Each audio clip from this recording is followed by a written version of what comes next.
my name's Junior Smart, founder of and business development manager of SOS Gangs Project, the largest ex-offender-led project of its type in London. How am I connected to this issue? I'm connected to this issue because we're working with, around 600 young people each and every year, not just caught up in gangs, but caught up in negative cycles of behaviour, criminality. We've been doing this work for about 11 years.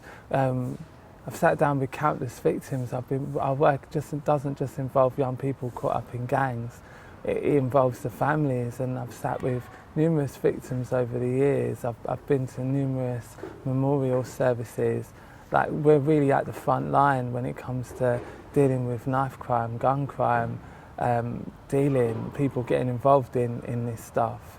I'm involved because we're doing part of our work, SOS Plus, goes into schools, colleges, community centres, using ex-offenders, trained ex-offenders, to really impart real tools that the young people can use. And I've stood in sessions, for example, where over 100 kids are there, entire year groups, and I've asked them, stand up if you know somebody who's been stabbed, stand up if you know someone who's been shot at, and stand up if you know someone who's carried a knife. And in all of those questions, like hundreds of kids have stood up. I've had kids tell me there's safe places where you can stab someone. Imagine, these are young people, these are teenagers, these are kids, and it's been a driving force of mine for so many years. Can you tell us how your personal experiences led to the development of the SOS project? Okay, so my background isn't too dissimilar to the young people that we're working with. I made a number of numerous bad choices, which led to me ultimately getting involved in a drugs offence. I got sent down for 12 years. But before that, what I remember was, it was just like a different type of lifestyle choice. It was this understanding of unfairness, that nobody actually cares, and that the reality is, you've got to do or die. It's a crazy world, and things don't necessarily have to be fair in this world. So for me, it was just, I got involved in a group of friends. And at the time, if anyone said, are you involved in a gang, I would have said that's not the case. These are people that I'd known for a very long period of time. But our behaviour was criminally minded. And yeah, I've done lots of things I regret. So the SOS project was founded in around 2006, as I understand. So you've been doing this for quite a while now. And so within the issue of knife crime, have the motives changed? What is the difference between what you were seeing around the early 2000s, 2006, compared to now? Is it getting worse? Are the motives different? Okay. So what we're seeing is that, from our perspective on the SOS project, things are getting a lot worse, and they're getting a lot worse for a number of reasons. Firstly, you've got that it's become glamorous now to kind of carry a knife. It's become acceptable. Young people feel that they can walk the streets with a knife with impunity, and nothing crazy is going to happen. We've got situations where stuff is being circulated a lot by social media. When we're talking to young people, they're telling us that everyone carries a knife. And so what that creates is, it creates a feeling of fear, like if everyone's carrying a knife, who are you not to? If something comes on top, what young people say to us is, I don't want to be in a situation where I'm found lacking. So a young person will carry a knife in order to feel protected, in order to feel safe. And also there's this misunderstanding that there's safe places on the body where you can stab someone, where you're not going to kill them. So all of this lends itself to young people feeling that they can carry a knife with impunity, and that if a situation happens, it's not going to get too bad. They'll be able to handle it. The knife is their best friend. And this is something that we've got to look at, because if young people feel in fear, if young people feel that actually there's no hope out there for them, then they're going to turn to like knives and friends for safety. Another thing that we're seeing as well is that the youth services and the provisions that are out there are being cut back. So what that means is the saturation of young people in times like this, like half term, Easter break, 6 weeks holiday, it goes up. There's just simply more young people out there. And if they're carrying knives, then situations are more likely to happen. And then lastly, we've got things like the social media. Things are being circulated via the likes of various social media feeds. And what happens there is that if somebody uses a knife, like it's quite common now to be sent a feed on something via Instagram or whatever social media feed it is about the latest situation that's happened. So information circulated very, very quickly. So young people know that actually a kid's been stabbed at such and such, or something's just happened in such and such area, such and such has happened in this town centre, and then they feel like unsafe to go into that space, so they will carry a knife for protection.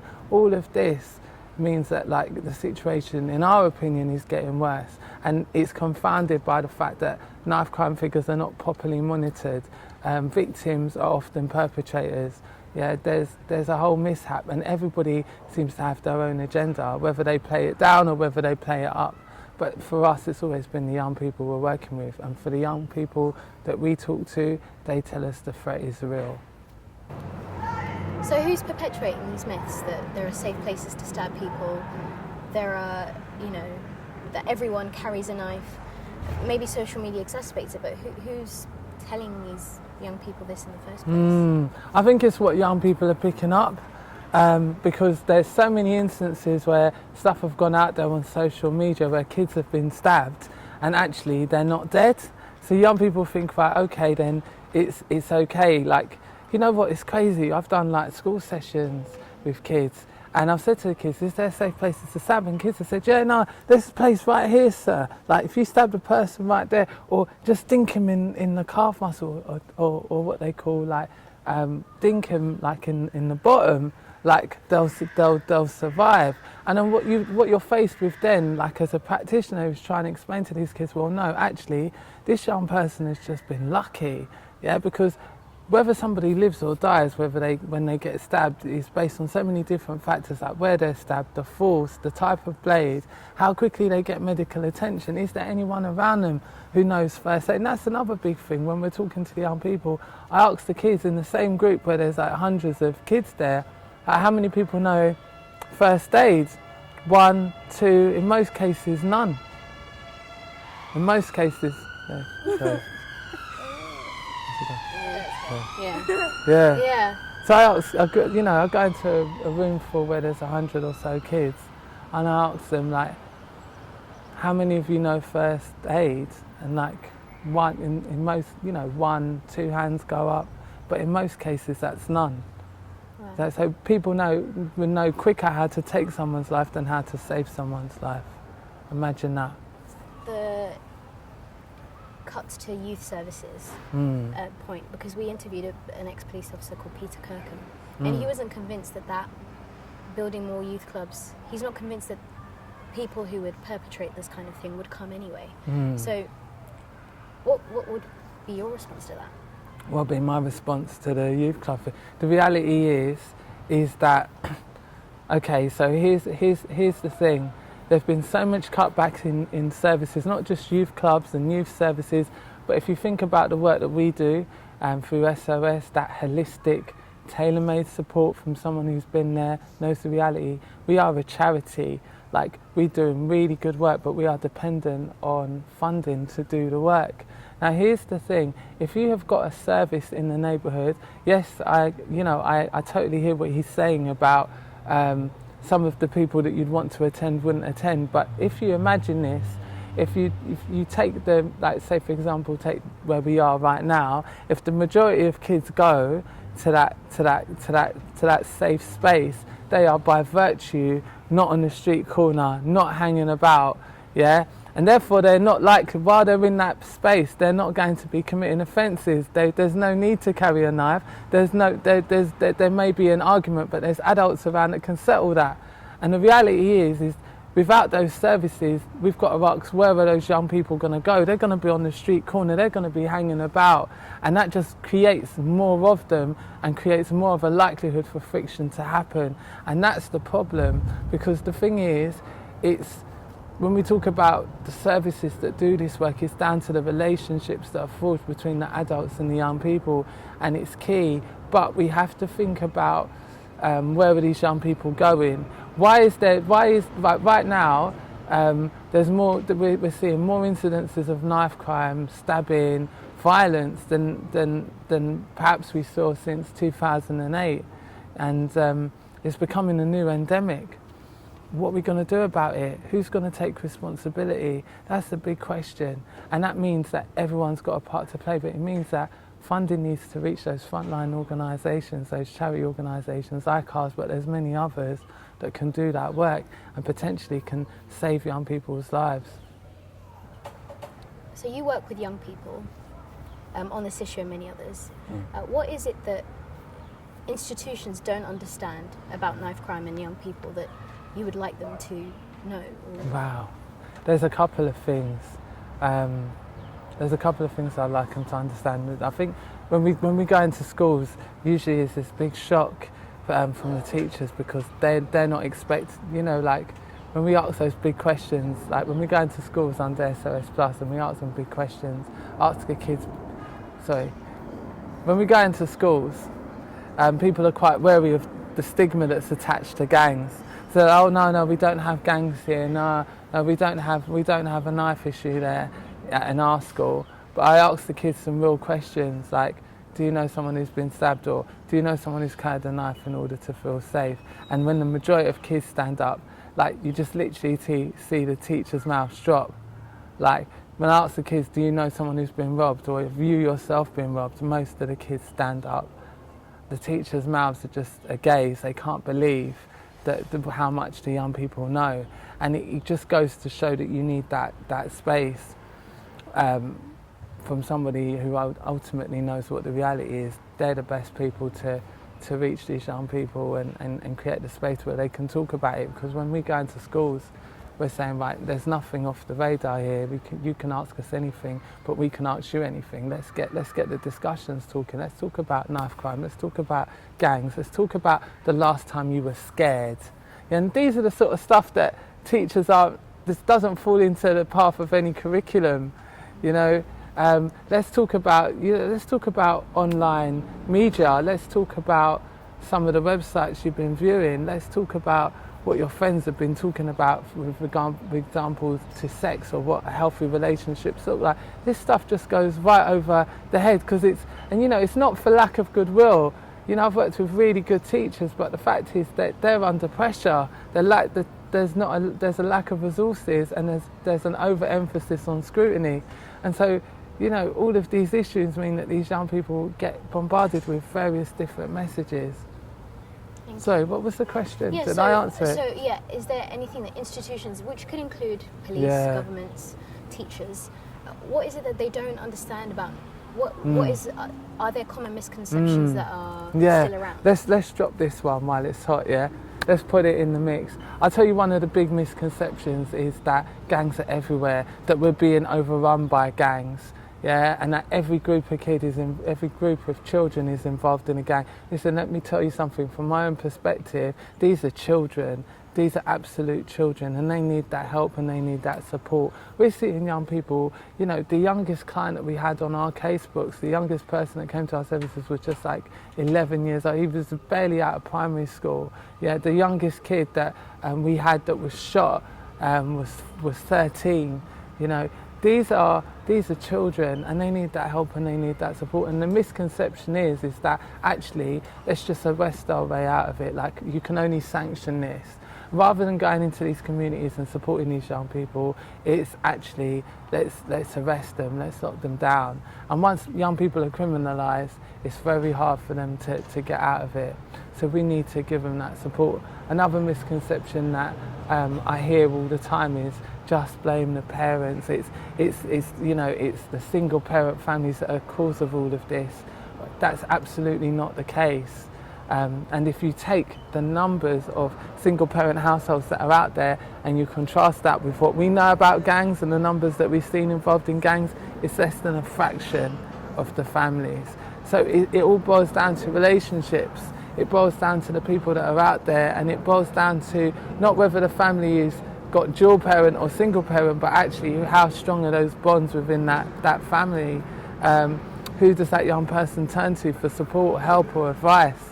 And that's kind of a lot of what we do in a way, because we fulfill that whatever that need is in that young person's life. We've spoken a bit about causes there. So a lot of the people I've interviewed have kind of said, to be honest, there is not really one cause that we don't know. It seems sometimes complex and maybe understudied. I don't know if you agree with that. But so what is, if it's not single parent, well, first let's actually get your perspective on some of the other. No one actually has said that this causes anything, but they say it's a correlation between poverty and race. So does race play any role in knife crime? I don't think that race by itself creates any. As what we have there is unique differences in cultures and stuff.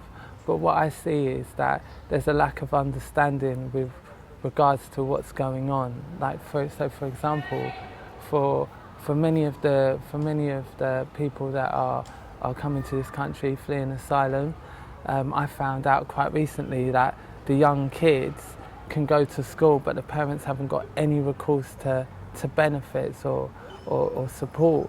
Now, this is a family that's fleeing war, terror, and then it's subjective, because in their perspective, in their countries, young people hang about with in a group for safety. For the kids growing up in westernised society, if you will, they find themselves in a void between the haves and the have-nots. They've got nothing, so therefore they're going to take everything. And it sets up quite a stark reality. I think what needs to happen is there's not enough work being done that underlies all of that stuff. I think rather than a colour issue, it's a poverty issue. Rather than a poverty issue, it's a deprivation issue. Rather than a sanction issue, it's a support issue. And these are the things that kind of need to be in place in order to reduce this. Because I don't believe in inevitability. I don't think that a young person wakes up one morning and decides they're going to carry a knife, or they wake up and they say, well, I'm going to be a gang member. These are issues that are built up over time, and they're built up over things like unfairness or feeling of need to be understood or a need to be protected. And why don't we address it through looking at those issues first rather than the other stuff? How does your organisation interact with the police? Okay, so we're really fortunate, and it was quite strange for me being an ex-offender, but you know, to be working alongside the police. But yeah, as a service, we fit in that gap between all of the services. So typically, if we engage a young person, we'll be engaging with the police, all of their support networks, probation, legal teams, families, social services. Our aim is to act as the glue and bring those services together with the aim of supporting that young person, with the aim of getting that young person into education, training, employment. We're really quite fortunate to build really good working partnerships with statutory services, and we found the police to be relatively receptive, and that's because they've realised they just can't arrest their way out of a problem, and actually in order to address this we've got to work in partnership.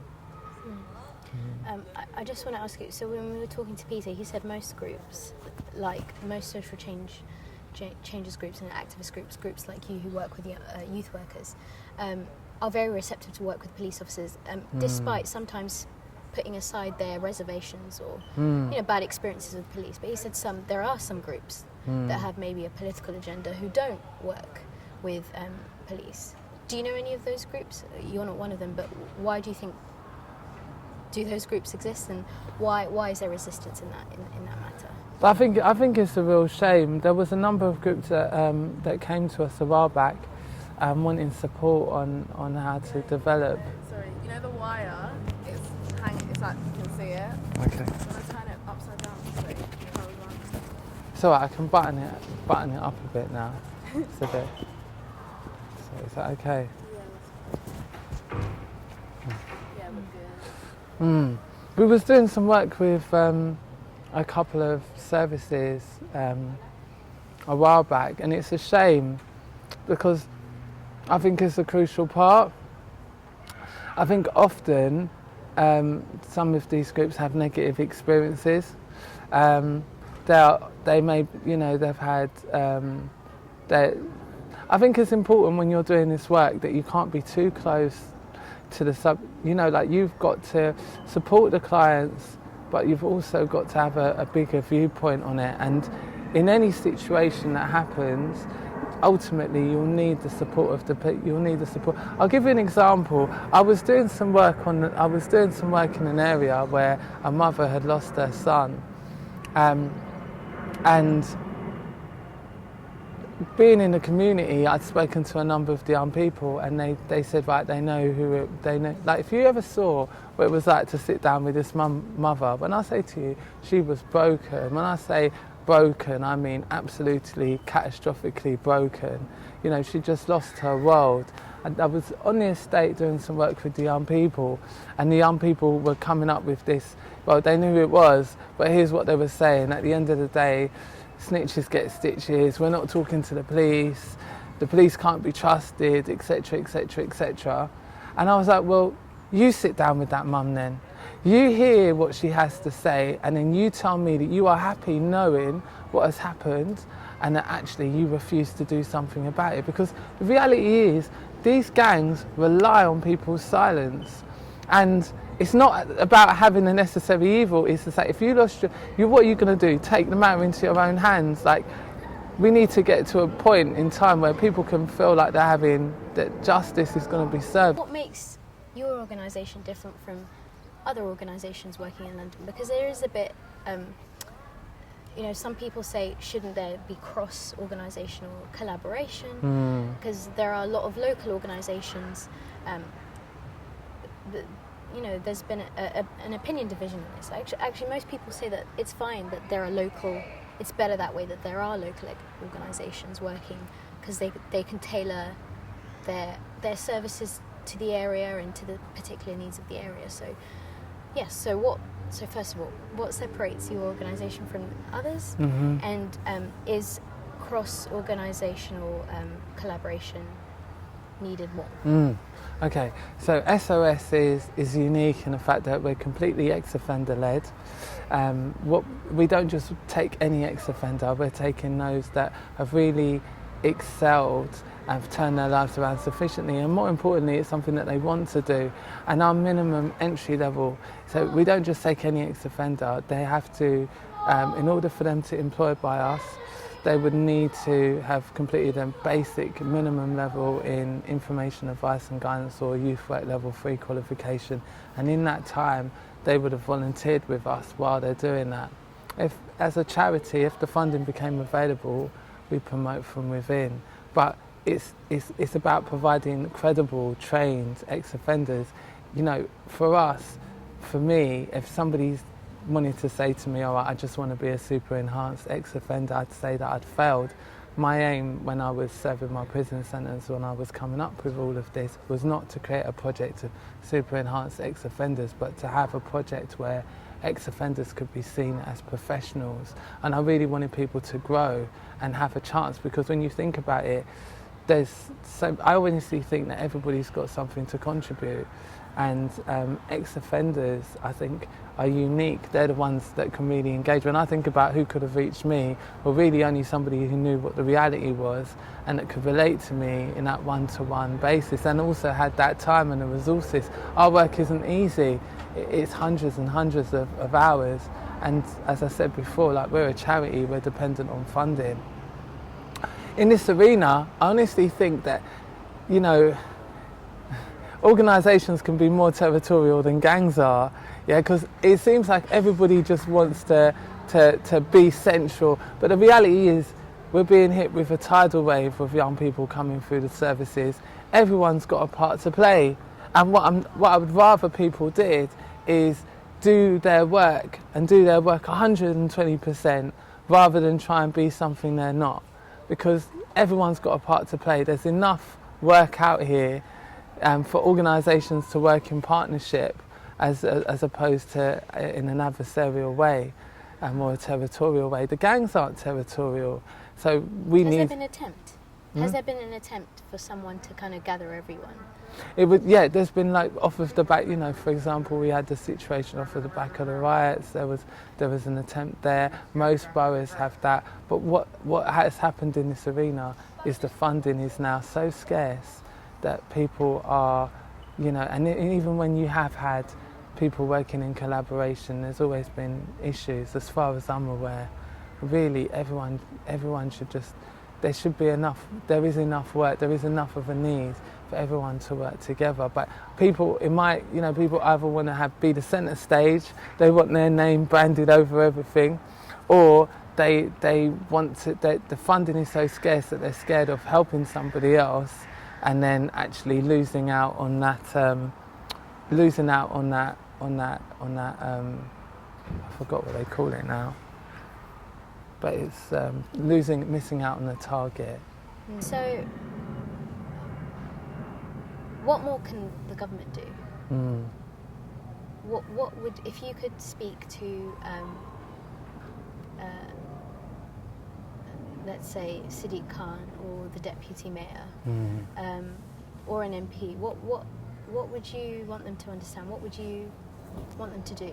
You know, we've worked with many politicians over the years, and many of them have got the goodwill, but they're simply just not experts in this field.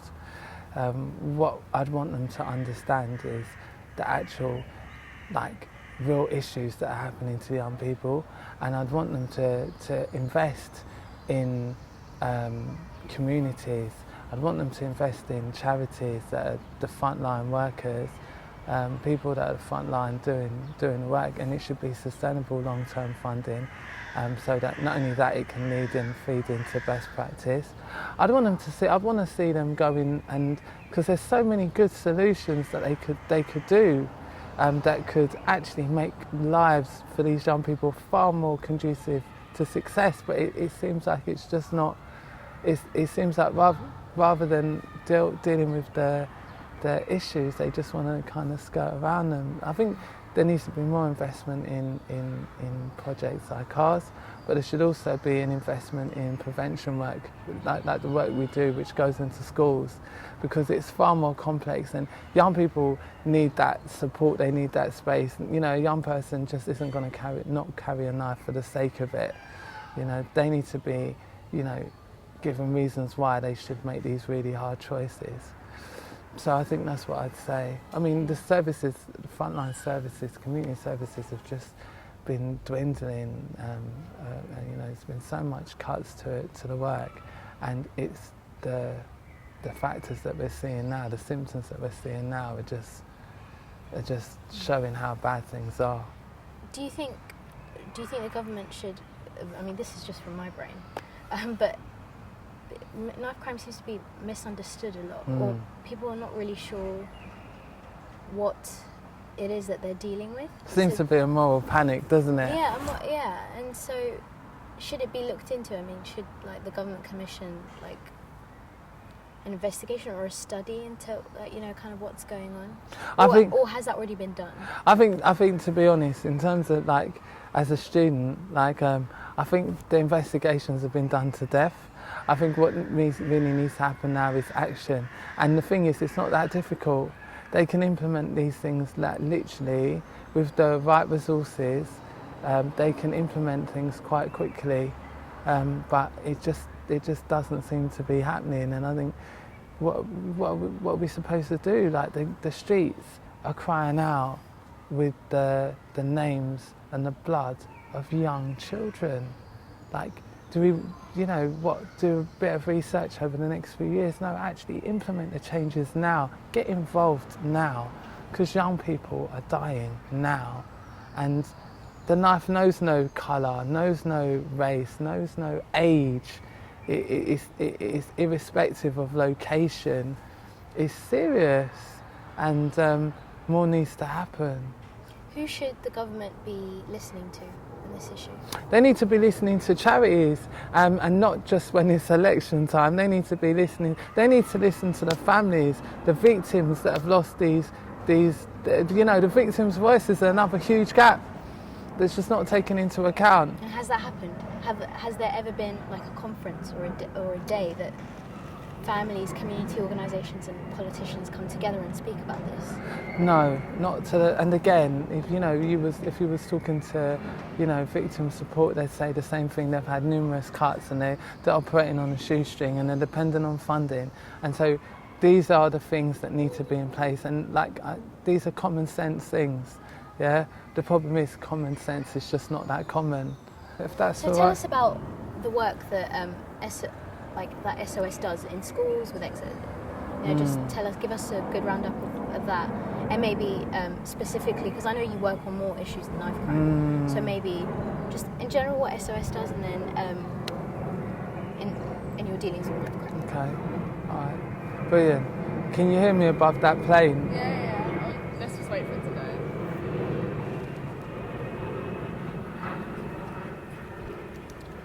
Oh, I love the breeze.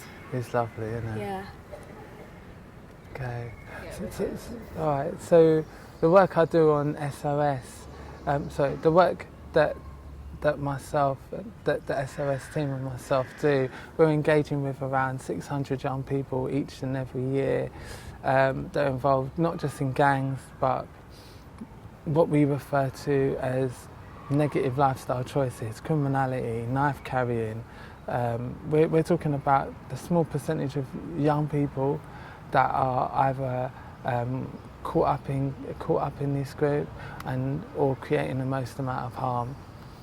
In terms of SOS Plus, we're a group of trained ex-offenders, and we go around and we're delivering sessions to schools, pupil referral units, in all sorts of community settings, and the aim is to demystify and de-glamorise the reality of gangs, but more than that, to impart real tools that the young people can use on a day-to-day basis in order to exit these groups.